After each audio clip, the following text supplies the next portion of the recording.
Esse é o podcast Mídia e Marketing do UOL. Toda semana a gente entrevista um executivo da área sobre carreira, propaganda e negócios.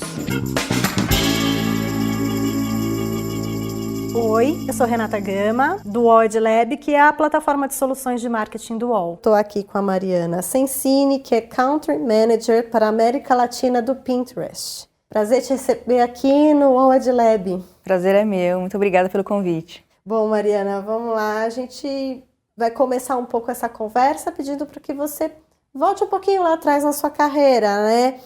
É uma carreira que começou praticamente junto com a internet. Você entrou no mercado com a internet ali já começando a se mostrar como um lugar muito relevante, inclusive, no caso para conteúdo. Ainda no marketing ainda não era um momento em que havia muitas dúvidas, né?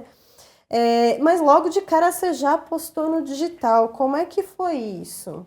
Realmente eu gostava de tecnologia, né? Já era usuária da internet, daquele jeito da conexão de escada, enfim. E, de fato, há 20 anos atrás não existia uma superestruturação nem nos veículos.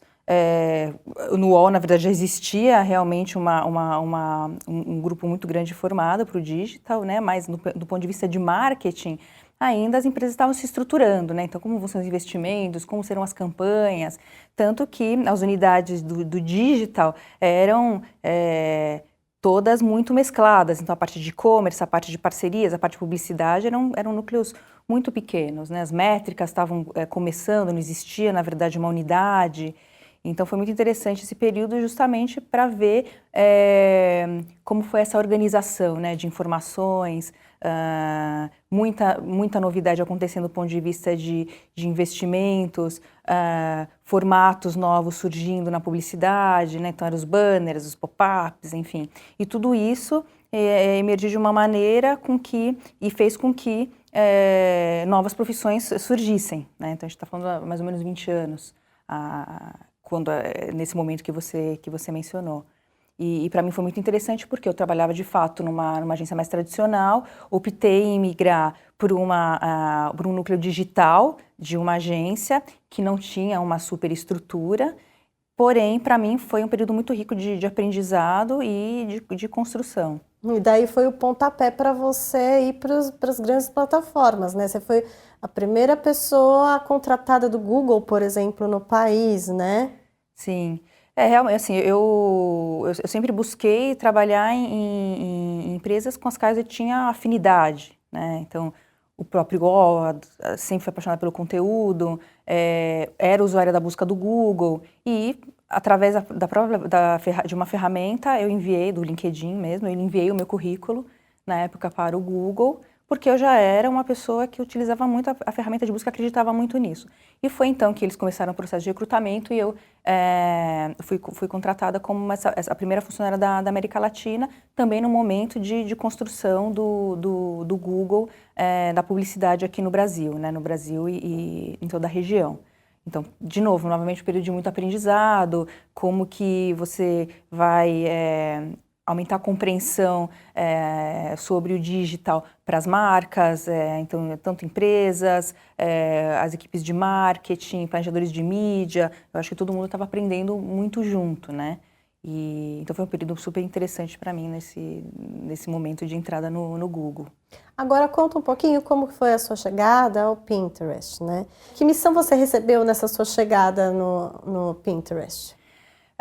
O objetivo do Pinterest é inspirar as pessoas a terem uma vida mais recompensadora, né? Então, é uma plataforma de descoberta visual e não uma rede social. A gente costuma falar muito isso porque a navegação, a experiência do usuário no Pinterest, ela é muito diferente das demais plataformas, né?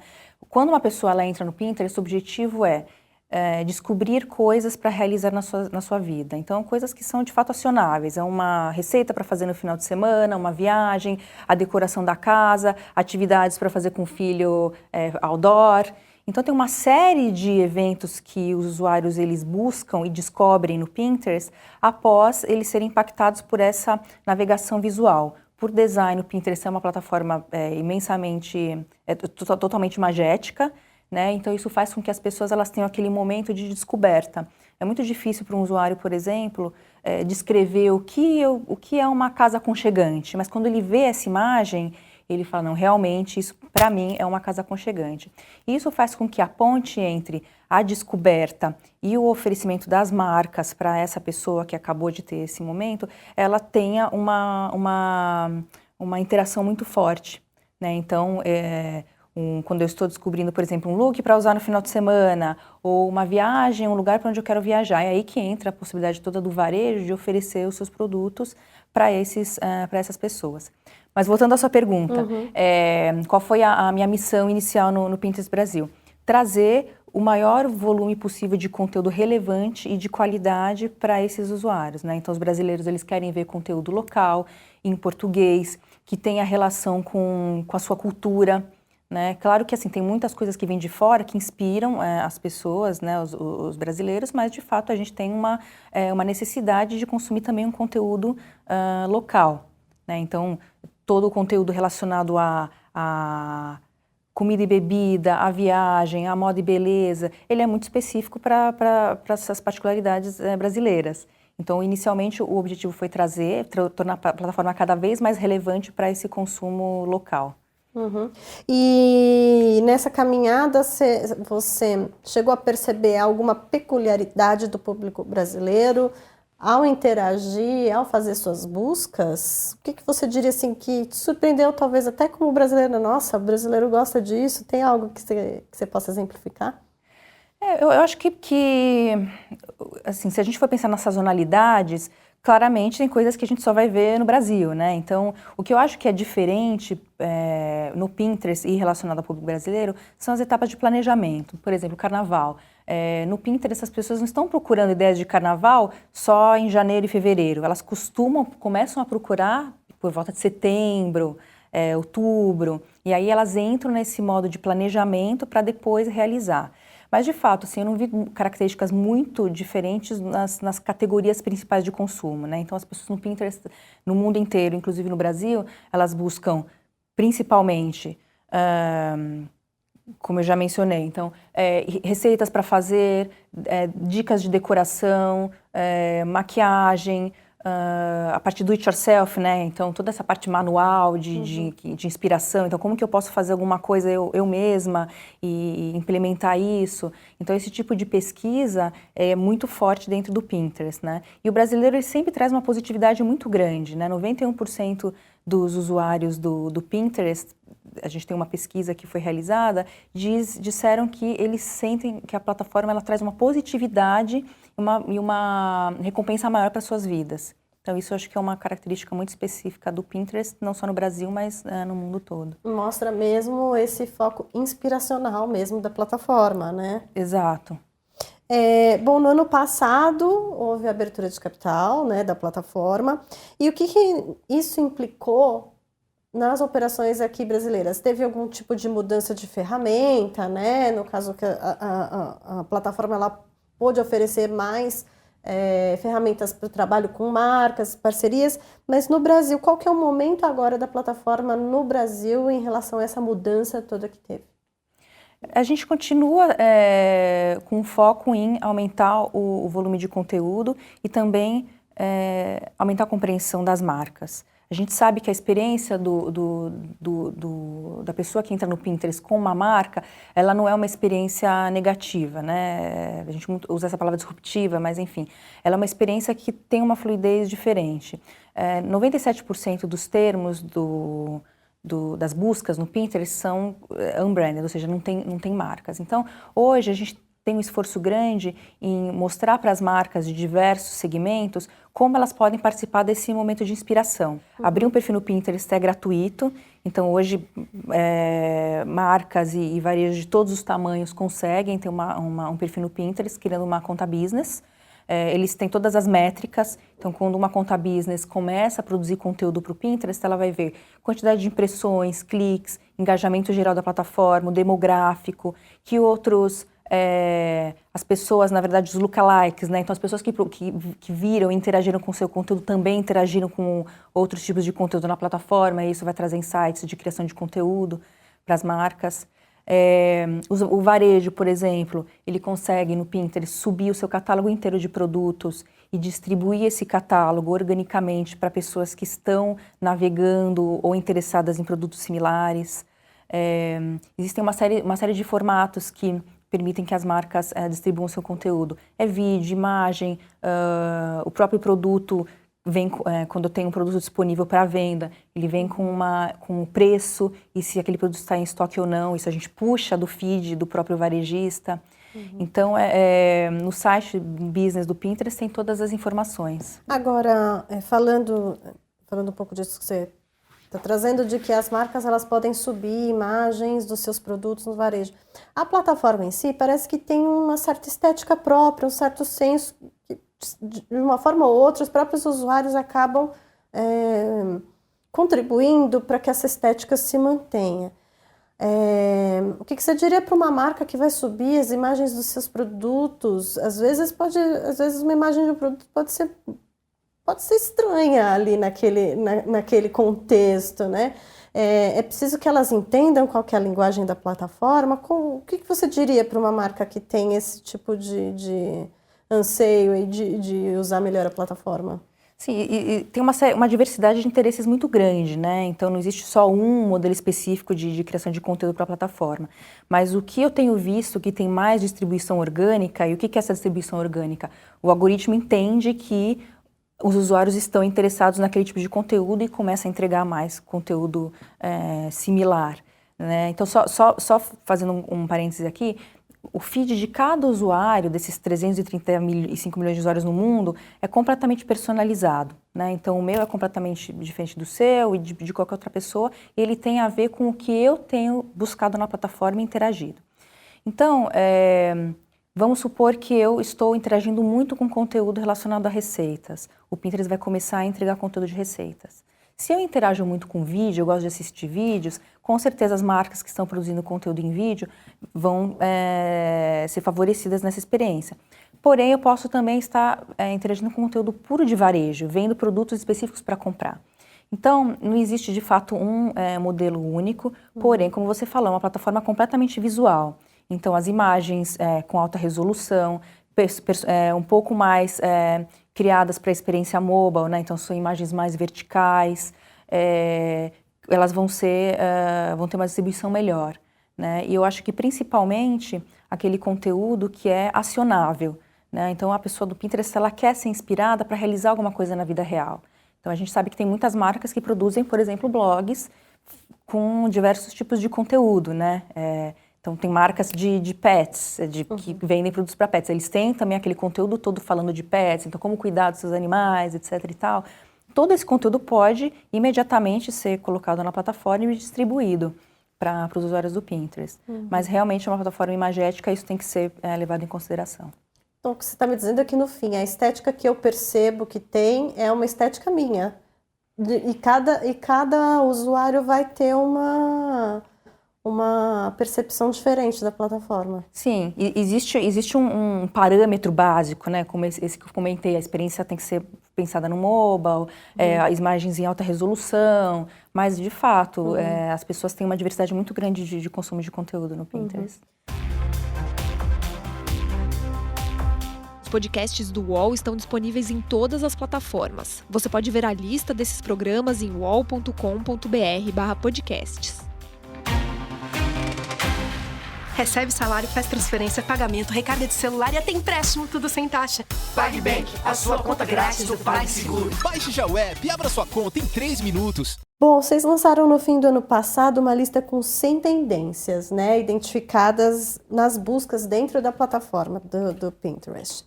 E aí eu vou pensar alguns dados aqui curiosos para exemplificar, né? Um crescimento de 301% nas buscas por nomes de gênero neutro, uma alta de quase 6.000% nas buscas por cartazes de protesto sobre questões climáticas, 6.000% é bem relevante, né? E mais de 300% de buscas de imagens por aniversários com tema de galáxia. Algumas dessas 100 que vocês elencaram, né? Como é possível aproveitar esses dados? É uma ótima pergunta, né? A gente sabe que, aí falando do ponto de vista das marcas, né? Elas já participam dessa diversidade, então o que está acontecendo na sociedade, essas mudanças culturais. O Pinterest, ele tem uma ferramenta que é a própria busca guiada, né? Então, quando eu procuro por um termo, o Pinterest me sugere outros termos relacionados àquela busca, então isso pode fazer com que uma marca amplie, expanda, na verdade, os conteúdos que ela vá criar com relação às principais buscas. Mas o que eu acho interessante é de fato, utilizar esse relatório de tendências, aí a gente está falando, né, como você falou, são 100 tendências, para poder se inspirar de diversas maneiras, né? Então, a Festa da Galáxia que você mencionou, ela vai servir eventualmente para a categoria de parenting, mas também para inspirar varejo de moda, de beleza, ideias para carnaval. Então, a gente acha que as tendências do Pinterest, elas podem se expandir em diversas categorias e não especificamente só naquele nicho. Uhum. Poderia funcionar como uma espécie de radar para que as marcas pudessem mais ou menos mapear o que elas podem oferecer, né, dentro do seu escopo do varejo, o que elas poderiam oferecer para esses consumidores, é isso? Com certeza. A gente entende que o Pinterest é uma plataforma muito positiva. Então, as tendências que aparecem no Pinterest, elas estão um pouco alheias a essa questão um pouco tóxica da internet, né? Então, os debates, mas que sejam importantes, né? O Pinterest, ele fica um pouco cercado nesse ambiente de, não, agora é um momento de inspiração, eu não quero debater com os meus amigos, eu não quero, enfim, seguir celebridades, eu quero, de fato, buscar coisas e me inspirar para ser mais feliz. Então, as tendências que aparecem no Pinterest, principalmente no relatório de buscas, elas mostram coisas que são muito particulares da experiência do usuário, mas sempre com foco no planejamento futuro da sua vida. Uhum. Conversa com o desejo da pessoa. Com o desejo, exatamente, que é a inspiração e o desejo, que é uma necessidade humana, né? Se inspirar. Uhum. Como você disse, né, você deu até um número que 97% das buscas dentro da plataforma, elas não são realizadas com nomes de marcas, né? De certa forma, você já está meio que no meio da nossa conversa dizendo como que elas podem aproveitar a plataforma para poder alcançar os seus objetivos de marketing, né? Mas você pode explicar um pouco mais na prática como que isso funciona?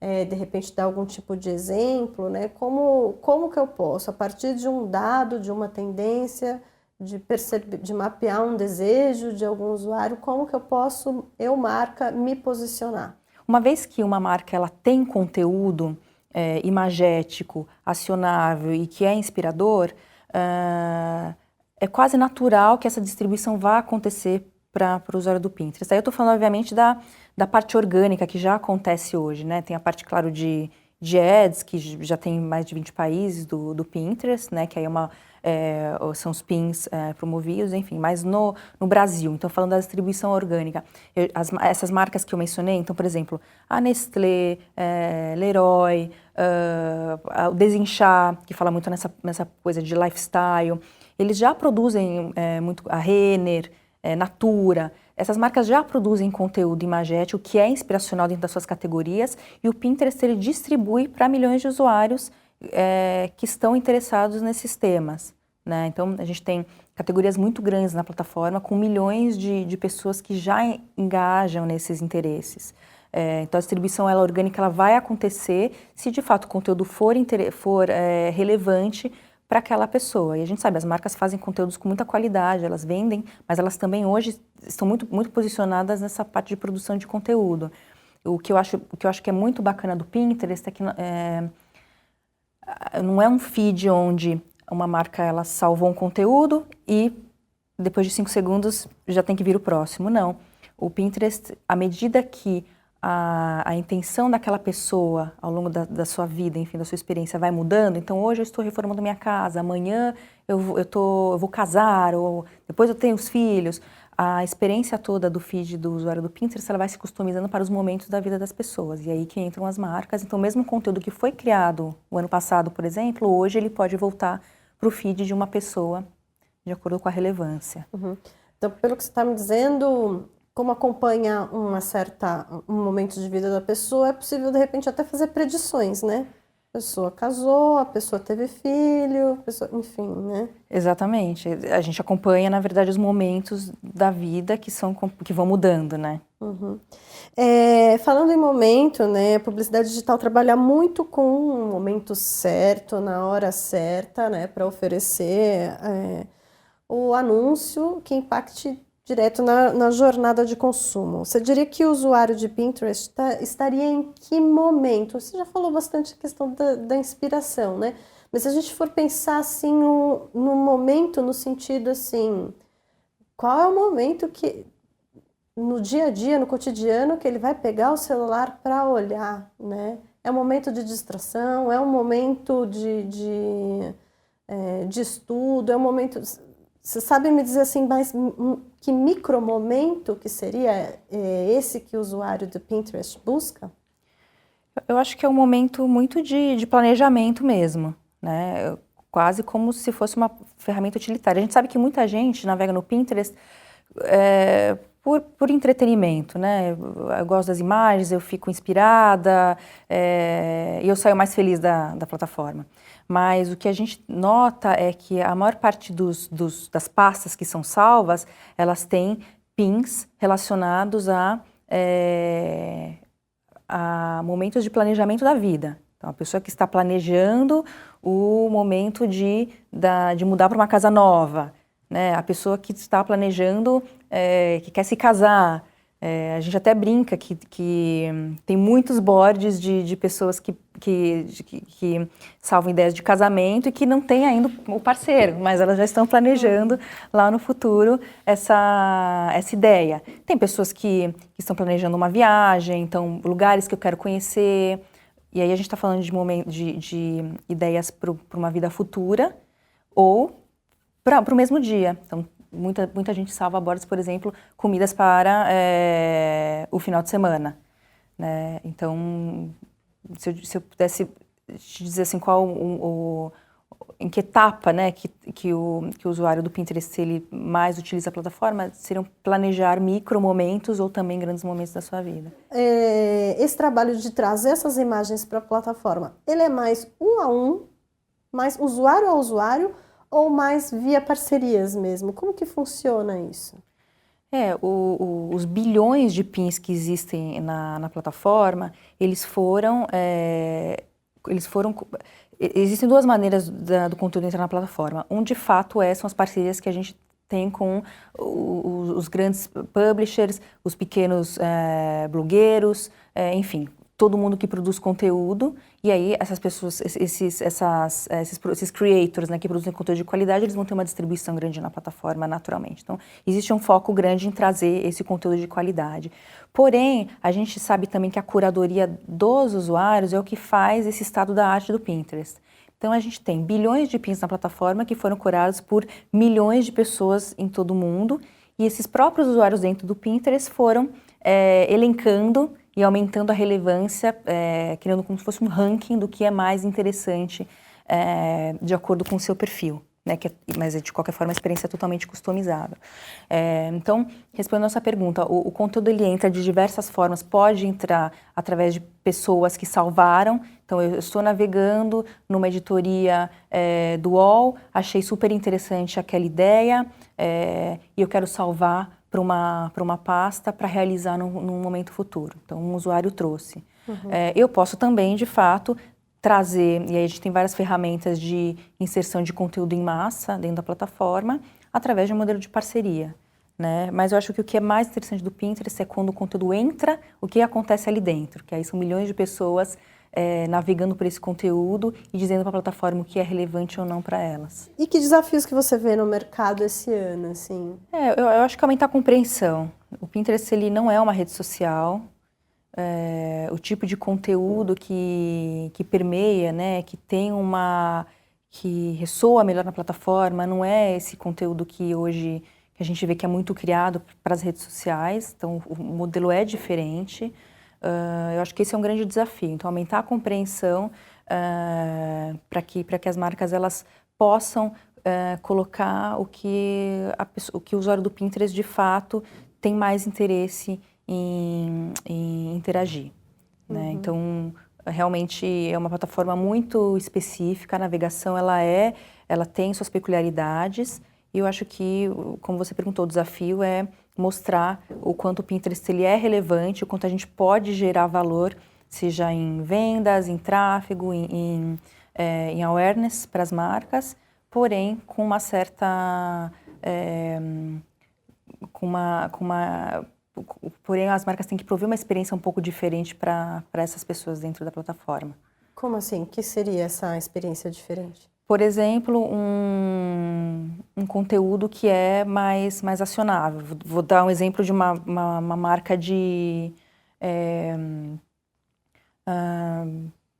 panelas, né? A gente sabe que funciona você colocar de fato imagens da sua linha, porque as pessoas elas estão procurando interagir com comida e bebida, enfim, eventualmente elas verem essa marca de panelas, pode fazer sentido para aquele momento.